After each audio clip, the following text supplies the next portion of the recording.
Hello, Doug Spence. You're the CEO of Howard Storage World. Yes. Can you tell us about the concept and the history of this company to start with? Yes, I started the business about 14 years ago with my partner, who had a small shop selling all forms of storage and organisational products. I see the potential of the concept. He and I got together and we started to franchise the concept in Australia. The product range grew, the size of the stores grew, and the whole merchandising of the stores evolved. What type of merchandise exactly? What? Well, all the product is for organising and making more space, storage of course, and a lot of those products need to be displayed within the store in the way that the customer can understand what the product does. Mm-hmm. So it was very important that we improved and developed that type of merchandising within the store. I mean, today the stores are much different for the early days, but they do represent the products very well, and people understand the need for the product range. Okay. What size are the stores approximately? Well, what we've done is developed a concept that can work in both shopping centre locations and also retail park type locations. Retail park, homemaker centres, people have different names for them. Yeah. But the bigger bulky goods types retailers that you get, furniture, electrical, homeware type locations. And we work very well in that type of situation, but in a bigger format, more like a 500 to 700 square metre site. Whereas in a shopping centre location, it's more like a 300 to 400 square metre site. Okay. So it's very good that we've developed the different model for the different locations, because that gives us the flexibility to work in different locations. Okay.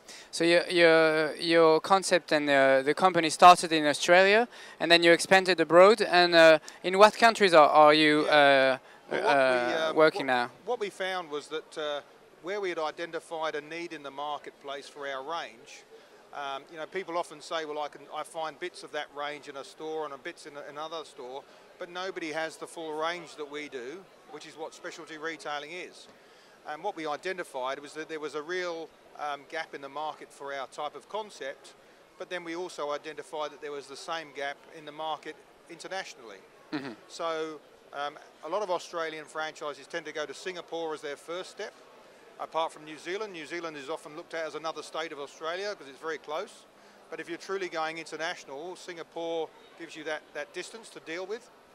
That worked very well for us, and then we went on to the Middle East and then Spain, and now we're in... And now Europe. Lots of countries in Europe. So. Okay. What about France and Europe? What sort of franchisee or master franchisor are you looking for exactly? Obviously a master franchisee has to be able to have the business acumen, if you like, to develop a group office staff, to develop the country range of stores, have the warehouse facility to distribute the product. So it's quite a big business that they're going to be taking on, and of course they need to be able to raise the capital to do such a venture as well. But more to the point is the business acumen and mentoring of the franchisees and building a big structure within that country. Now, obviously, they do that under the guise of that we help them with, but at the same time, they need to be the masters of their own destiny and take on the role of looking after that country. So it's quite a high level of person that we are looking for. Okay, thank you, Mr. Spence. Remind that you're the CEO, Chief Executive Officer of Howard Storage World. Thank you very much. In Paris. Thank you. Thank you.